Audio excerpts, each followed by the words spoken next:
Hello, good evening, everybody. Welcome to the Who's Up Show. And tonight we have a special guest here. But to tell you who that is, we welcome our host, Miss Ambitious herself, Ambi, along with Taskmaster Bill. So take it away, you guys. Have fun and enjoy the show. Everybody at home watching, listening, thank you for your support. And enjoy the movie later, Hello. Justin. Thank you.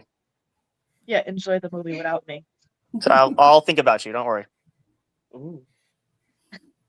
What kind of movie Hello, is Liz. How are you doing today? it? I'm doing all right. How are you doing?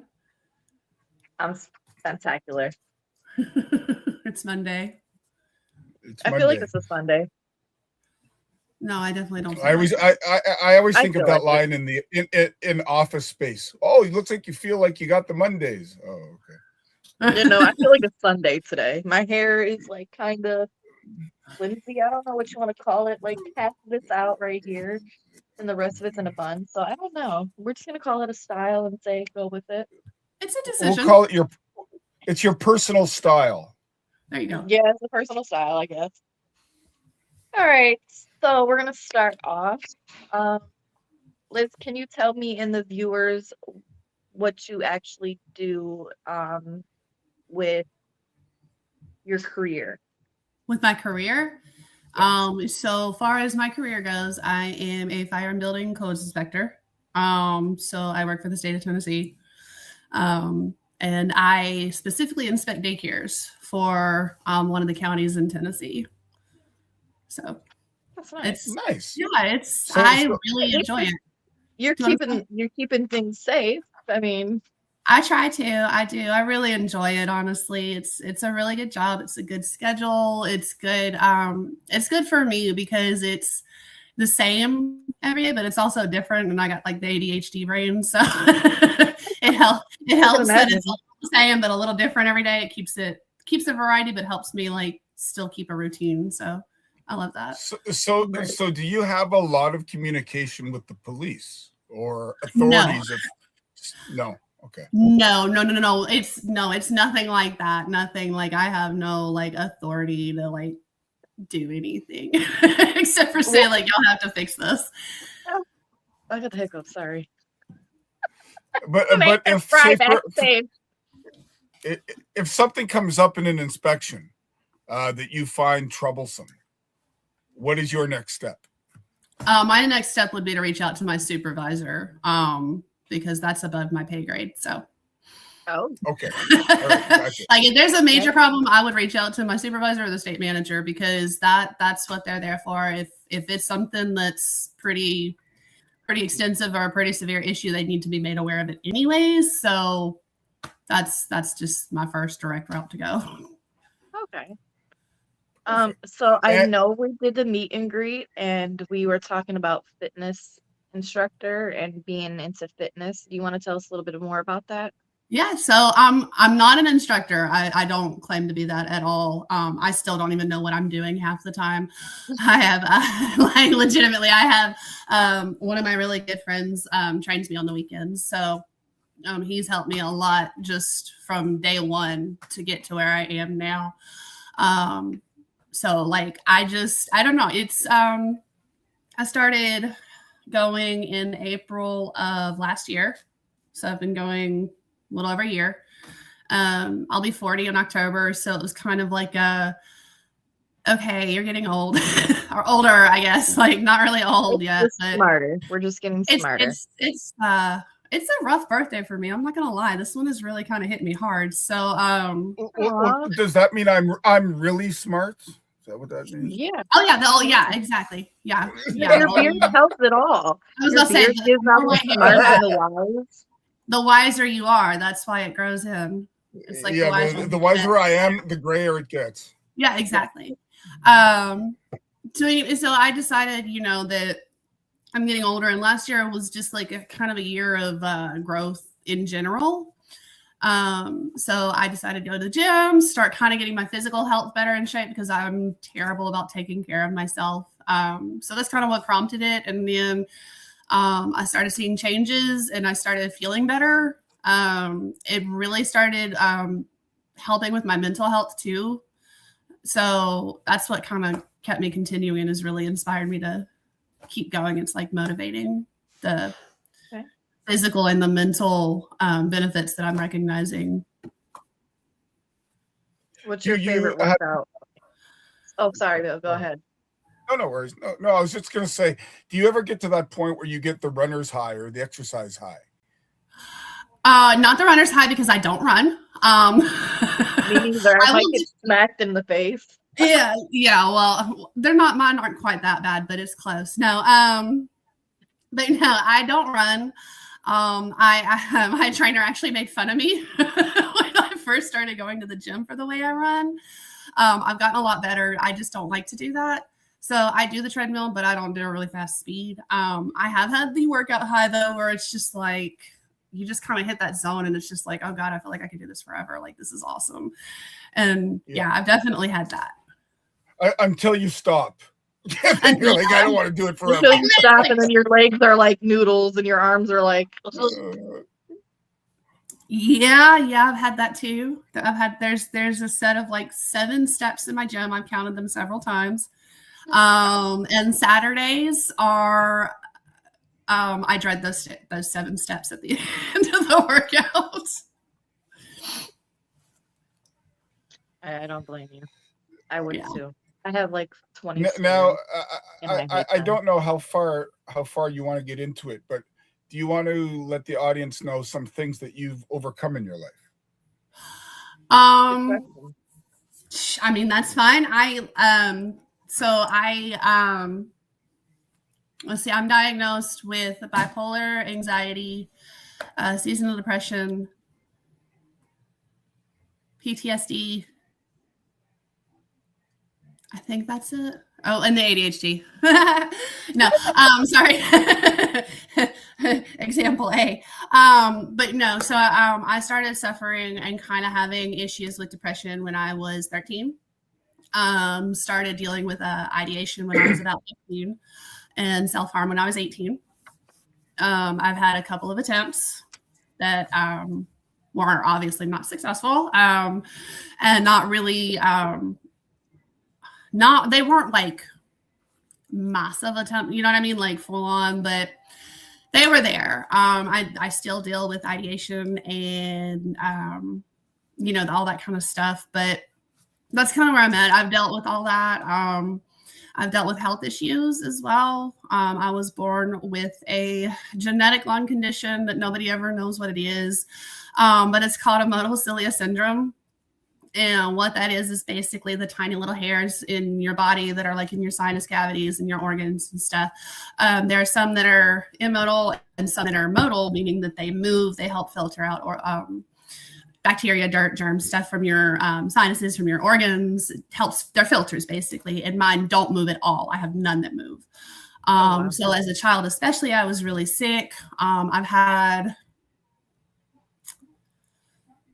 a little over 24 surgeries, I think. 1 elective, 3 that were not related to my condition.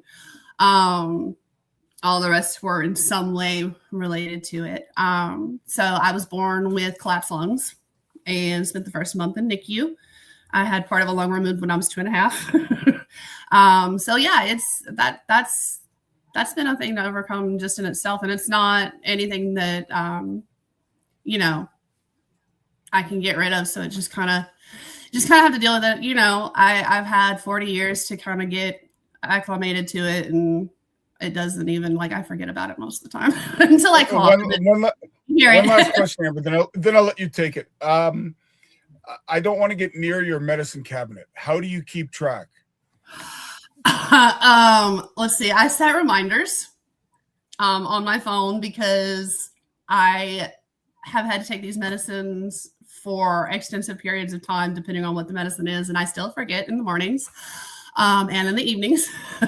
So I have reminders on my phone that go off. I try to keep at least, 1 dosage with me. Like if I'm at work, if I forget in the morning for some reason, I can take it, And then my husband is amazing and helps remind me too, because he'll take his in the morning and he's like, "Oh, medication time," and I'm like, "Oh yeah, okay, thank you." I was gonna say, I have a tough enough time just getting my anxiety meds down, yet alone all the other spectrum. I can't take none of my medicine. The least you'll get me to take is a Tums, and that's it. Yeah. Like I have similar diagnosis. I have ADHD, ADD, bipolar depression, PTSD, anxiety, and schizophrenia. So Gotcha. I don't take no medications. I'm just Raw rare dogging with it. it. Raw dogging it. I used to smoke marijuana just to like ease it. It Right. didn't work. I found myself like ODing off of weed. So I was like, let me stop. I've stopped multiple times for over a year and then started again. But this time I think I'm just done. It's been almost a Right. year and I don't have the urge to like smoke no more. Right. If you don't have the urge, why start back? Right. And I feel handling it now without no medication and stuff like that, it's worked well with me. Besides, my outbreaks sometimes. But I'm able to control before they get worse. Are you Right. able to control any of yours with your bipolar? I go through periods where I'm doing really, really good and I can regulate really, really well. And then there are other times when it's really bad and I do not regulate very well. Yeah, like don't get me wrong. There's times like when I get I'll be happy one minute and then I'll be like, shut up, like leave me alone. Da, da, da. And then I'll be like, crying. did I just do? Yeah, then I'll just start crying and I'll be like, what is no. wrong? I gotta go take a bath. Leave me alone. Let me take a bath. Yeah, 100%. I get like that. I will literally be like, I'll wake up in the morning and be like, oh, I'm in such a great mood. Like today's gonna be such a good day and nothing will happen. And I will just start spiraling for out of nowhere. And by the end of the day, I am just like, can't get out of bed. Just leave me alone. Or I am just ball of rage wanting to lash out at everything. So yeah. One thing I learned with one thing I learned with my my journey is, have you tried getting some candy or something that's really sour? Because if you eat something that's really sour, your brain will focus on fixing that, and all the other things will lessen. So get some. I've never tried that. I haven't either, but now I kind of want to get a bag of Warheads. That and the I don't other like thing anything is sour, so it probably won't work for me. No, it will because your brain will all of a sudden go to attack that. And the other one is ginger. If you've ever had you can get those chewable ginger candies. No, they work as well for anxiety. Yeah, look them up on Amazon. There's lots. I will. I mean, I eat cough drops. Oh, I have cough drops, so that's just. But I can eat a whole bag of cough drops in one day, and it doesn't do nothing. Oh no! Nothing. I remember when I was in university in the early '90s, and I had a bad cold, and I got those medicated cough drops, and I took 2 of them, and then I couldn't feel my tongue for 2 hours because of the menthol. You can't eat a whole bag of them. That's hilarious. Why do these chips suck? Well, it's because I can't taste them. That's why. That's funny. Yeah. But I'm definitely going to look up the ginger thing. Yeah, that's a good. Anything sour candies. I'm not a sour person. I can't stand it. Every time my kids give me something that's sour, I'm like, ugh. Yeah. all you need is a small enough candy that your system registers it. Maybe just get a Warhead and lick it. It's the only sour candy I can think of right now. Oh, ew. Ew. Anyways, kids, none of that. Amber, what did you want to interject here? Why you gotta put me on the spot all the time? Okay, I'll take it. Well, you said you've overcome some things. Did you also go through a journey of seeking alternative methods of healing, shall we say? Do you mean like yoga and meditation, or like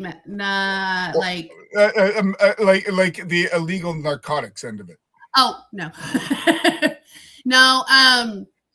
Like Up until like 3 weeks ago, Delta was legal in Tennessee, but they have now made that illegal to an What is extent. that?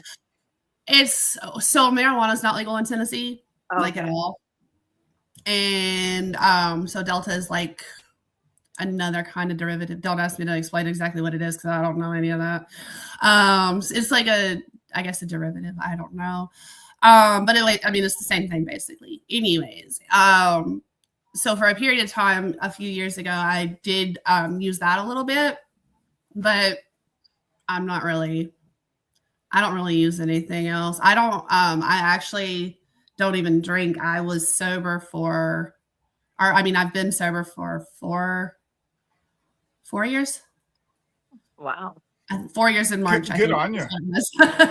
So like, I don't even I'll drink. be- I'm literally just like dealing with life. Me too. Yeah. Me too. Like, Hairstyles today.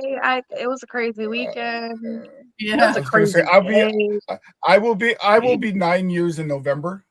that's awesome. I have a pretty good willpower if I don't want to do something. I haven't had a cola product since 2003. Yeah, Oh, I can't wow. say So no Coke, no Pepsi, no Dr. Pepper, no root beer. Wow. Because I had a medical condition and they said caffeine really affects your stomach. So I don't drink Yes, coffee. it does. It affects your stomach lining. So I Yeah. just cut it right out. I You don't mean, drink Also Tim haven't had- Hortons? Green tea. I'll drink green tea. Okay. They have that Even at black Tim tea. Yeah, even black Black tea tea gives has me some caffeine. issues. So yeah, there is caffeine in green tea, but to a lesser extent than even regular tea. But it's got, if it's worked for 3,000 years for the Chinese, it's good enough for me. Hortons. Absolutely. I mean, and so every day, Liz, what is your motivation to do something each day? I know some of us struggle with trying to find a purpose for the day. Is it your husband? Is it your family? Is it your work? Is it self-motivation? I would say, I guess my biggest motivating factor would definitely be my kids and my husband. They're the reason I'm still here, So I try to make that decision every day to keep staying here for them. And, that's I'd say that they're very motivating, but that's one of the things I struggle with the most still with with my mental health issues is that ideation and those thoughts. I deal with them almost constantly to some degree every day. So they are definitely my motivating factor and the reason that I want to keep doing and try to make myself better for them, both mind, body, and everything. Oh, Mind, amazing. body, and soul, all in one. Yeah. So I was peeping on your page like a peeping Tom. Oh no. Creeper. Nope. No, I do the same thing to people, like legitimately. So I did see you took some very nice photos. Thank you. They were very, very nice. Thank I had you. some myself. I did XXL magazine. And I showed the guys, pictures from when I did modeling. Were those modeling pictures or those are just like, here, hub, have some pictures? No, they're modeling pictures. I do some modeling and acting on the side when I have time. Actually, I've got a project coming out right now that films in just shy of 2 weeks.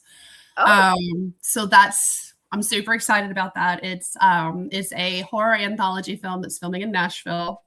It's called Requiem, a Nashville horror anthology, and it's 10 different segments, 10 different films that are being filmed over 3 months and put into one one full anthology. So I'm super excited about that because I'm starring in it and producing it. So this is my first time producing. So it's been an experience, to say the least, but I have thoroughly enjoyed it and I'm really, really excited about this. So are you able to give us a little bit more insight about it? What's a teaser? Yeah, Yeah. teaser. A little So the teaser. segment that I am doing is called Cabinet Nocturnum. It is about a woman who has just been released from a psychiatric hospital after the loss of her child, and her husband has purchased a home while she was there without telling her or anything. So when they move in, there is a cabinet that's already there, and it's not good. So it starts, I don't want to give a lot away, but the cabinet plays a major part in it. Cool. But yeah, like I said, I'm really excited about it. I think it's going to be a lot of fun to shoot. I love horror. I have wanted to act in horror movies since I was literally in diapers, to the extreme that I was willing to do it when I thought they actually died in the movies. And when I found out that it's just acting, it's not real, like they don't die at the end, I was really excited about doing it. Oh, So man. that's really to commit, dude, at 2 years old. So this has been a passion of mine and a dream of mine since I was little bitty. And this will be the third horror movie I've done. So it's And how did you get into it? What was it, through modeling? Did you know somebody? Did someone say, "Hey, she looks like she could be a good witch"? I have been called a witch as well as other rhyming words several times, actually. But no. So it's about 20 years ago, I kind of started I just kind of started getting into it. My husband had a friend that was a photographer. I was like, oh yeah, I've always kind of wanted to try it, and so he did some pictures, and then I did a little bit more. And then life happened, mom, kids, and just changes and just life in general. I got out of it for several years, and then I went back a little bit, and then I got out of it again, then I went back again. It's kind of been a back and forth, but I got back into it about 2 years ago, and that's when I really started actively pursuing it, because my kids are older now. I've got a 16-year-old, a 13-year-old, and a 10-year-old. And now that they're older, a little more self-sufficient, a little more dependent, I was really able to start focusing on that side more. And that's when I really started getting a little more into the film side of it, and movies. But most of the time I answer casting calls through Facebook, or, there's a couple websites and stuff. Most of mine, honestly, though, have been through Facebook is where I've gotten it. I'm just in a lot of local groups that post casting calls, and I answer as many as I can. And well, here we are. what we can do, Liz, is with our interview series, we've been doing a lot of horror guests, because the horror community has been friggin' awesome. Yeah, I love it. The two areas that are the most generous right now are the mental health end of it and the horror end of it. I don't know if there's a correlation there. I don't know, but I feel like probably we have a group chat just for horror creatives. Oh, so we nice. can add you to that. We have directors, we have producers, we have actors, we have I'd love that. people who do writing. We really emphasize, whether you're in front of the camera or behind the camera, your job is valuable. Right. And so if you're a grip is just, it has a lot of stuff to have to do and be mechanically inclined. So everything, I think, like makeup or special effects or prosthetics, I mean, we can't really try to promote it. Everybody, like, you can't have a movie without all those different things, because if you're missing one piece, it's not going to come together. Like, they're all vital. And that chat group is very, very active. They say good morning to each other every morning. Oh, I love that. Every morning. I had to put it on mute only because it's like bing, bing, bing, bing, bing, bing. And I'm like, it's 6 o'clock in the morning. Yeah. But some of them will talk about a shoot they have to go do. Some of them will talk about writing a script that they're dealing with. Sometimes there'll be a debate about something in the horror community. Like it's very vibrant. And for anybody watching or listening, if you're in the horror genre and you want to come on, let us know. Or in any genre.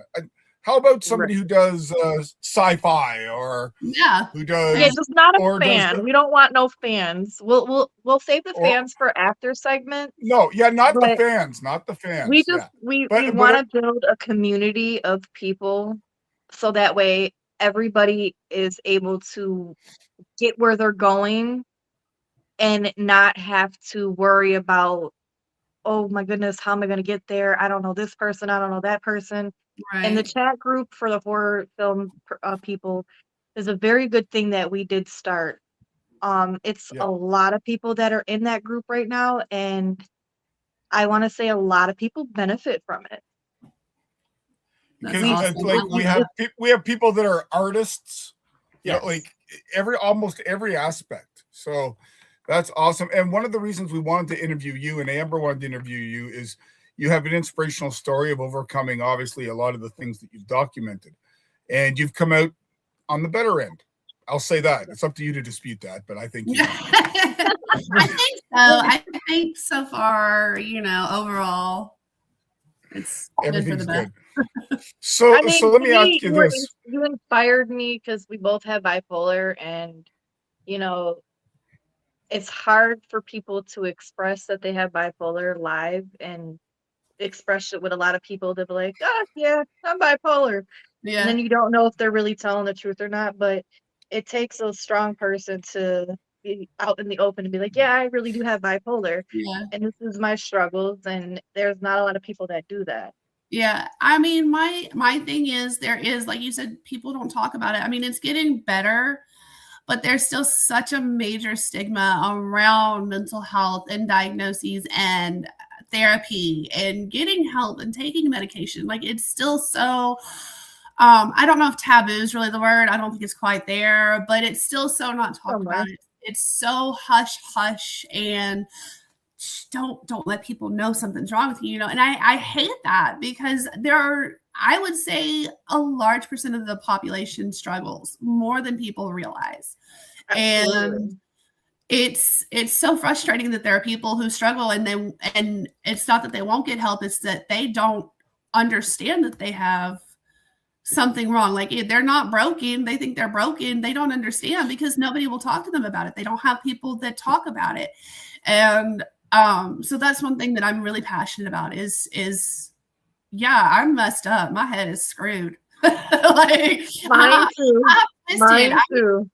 I got cracks up there, but like But it's I'm the thing still is it's screwed, but it's still screwed on. it's still So screwed you're on. okay. Yeah, The it's still female there. Frankenstein. You can Yeah, call me female exactly. Frankenstein. It's still there, So that's why I'm just like, oh, I'll just throw it out in casual conversation. Like, yeah, no, like it's cool. I got depression. Well, the like way one of my, it was explained to me was that if you had an injury to your ankle, you go to the right, you doctor. wouldn't be embarrassed to say I broke my ankle. If you had a broken rib, you'd go to the doctor. So if your brain was just as arguably a more valuable piece of your body, you're going to go to a doctor.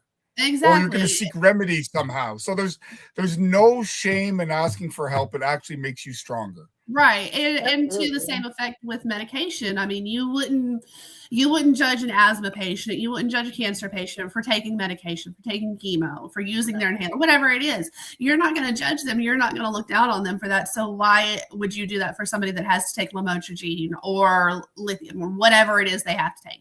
Like what's the difference? Because of the organ effects. They used to try to give me Ritalin, and I'd be like, nope, I'm staring at a wall. I'm good. Yeah. Like the first 2 weeks that they just had me staring at a wall, they'd be like, oh, just focus on something different. No, I'm staring at a wall, man. For 12 hours, I'm staring at a wall like, yeah. no, I don't want to do that no more. So that's when I found out smoking weed was okay. I was recovering from nasal surgery, and they gave me OxyContin. I won't take that again. My stomach did not agree with OxyContin. I'll tell you that. Yeah. No, it's not. It'll do that. It'll make your stomach hurt so bad. Yeah, I don't care how bad a drug addict I am. I ain't taking OxyContin. That's for sure. Yeah. Now, Now, Liz, let me give you something fun to think about. Given your varied background, your different things you've grown up with and around, and things you've overcome, if you and your husband and your family won a $10 million lottery, Okay. where would you visit, and why? Where would we visit? I can actually. Holy crap! My husband's going to be impressed that I can answer this question really fast, because I usually can't answer questions fast at all, especially when put on the spot.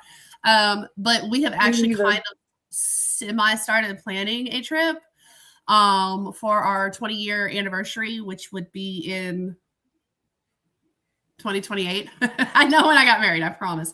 2028. So that I would just say screw it. Why wait till we're 20 years? Why not just go ahead and do it since we got the money and just. And may I ask where you're going, or you're planning? Yeah, I was going to say, I didn't even say where it was going to be. Europe. There's several different places that we haven't really settled on any locations yet. I would like to see. Oh God, my mind just went completely blank. Ireland, Scotland. I would like to see. I would actually like to go see the Holocaust Museum, because Anne Frank would be my favorite nonfiction book, my favorite biography, whatever you would call it, autobiography. I have read that. Isn't it technically a journal or a slash? I mean, it is a journal, but it is nonfiction. So yeah, I don't know that it would be auto. That's why I was saying, I'm like, I don't think it's autobiography, but yeah. Yeah. But I've read that. You go and see that. You gotta call me and be like, Amber, look. Yeah. It's not like a morbid thing. It's Anne Frank was I've read her inspirational. Journal. She was just such a normal child. She was just a normal child who went through atrocities and didn't survive it, and she was just one example of all of them, and so I would like to go just to pay respects, and also just kind of, I've heard it's incredibly intense, very emotional, but I think it's something that we need to see, in some form. Absolutely. I agree with you completely. Like, I have a history degree, and that kind of thing I love. And when we were planning our honeymoon, one of the things we considered was the war tour, where you start in Holland, you make your way down through Belgium and Germany and Austria. And yeah, it might be depressing at times, but it's also eye-opening. It gets you back into reality, and you understand what the soldiers and the nurses and the moms and the wives and the brothers all went through in 1942. Like, and I feel like put that right into. Yeah, and I feel like it would be a very humbling experience too, because like I'm not even gonna pretend that I don't. I absolutely play poor, pitiful me sometimes. I mean, I think we all do to an extent. And I will be like, oh, my life is so hard, it's so awful. And then you think about something like that, and it's like, dude, I ain't got shit. Like, there ain't nothing wrong with my life. I've got a roof over my head. I've got my family with me. I've got food on my table. I've got a good job. My life is great. I think it would be a very perspective altering experience. Okay, well, Miss Amber, I'm going to let you have the last question. I'll ask one more, and then you can finish it up. So get it going in your head there, girl. Okay. Why do you do that to me? Because it makes me smile. That's why. See? It makes you get all me giddy choke. and you play with you. You make me choke every time. I'll have a question, and then you'll say it, and then I'll be like, okay. How about this? For the horror side of you, you love your horror. What is your all-time favorite horror film, and why? It's gonna be Halloween 1978. Because there you go. Because number one, it's just a fantastic freaking film. But also that is one that is just very special to me because it's my mom and I are really big Halloween fans. The last few movies we went and saw, I think they all came out around my birthday, if I remember correctly, or at least two of them did. So for my birthday, we went to the theaters and saw them together, so And then I'm just like I said, 1978 is such a classic. It's such a good movie. Yeah, I'm on a horror podcast called Land of the Creeps. Anybody can find it anywhere. Shameless plug. But one of the co-hosts loves Jamie Lee Curtis and Halloween to the point where he got a tattoo on his arm of it. Nice. He went to a fan expo, met her. She was on the Tonight Show that night and said some fan had a tattoo on his arm. Oh my gosh, I love that. I love that. Yeah. Okay, so my question. So before, I was gonna say, so here you go, Amber. Take it away. I'm putting on the spot. Bill makes me choke again and stumble. Like I feel embarrassed.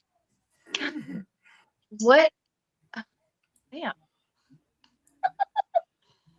What can you tell the audience through your perspective of between modeling, your day job, and acting? What can you give that's inspiring to them? Oh gosh, or any advice.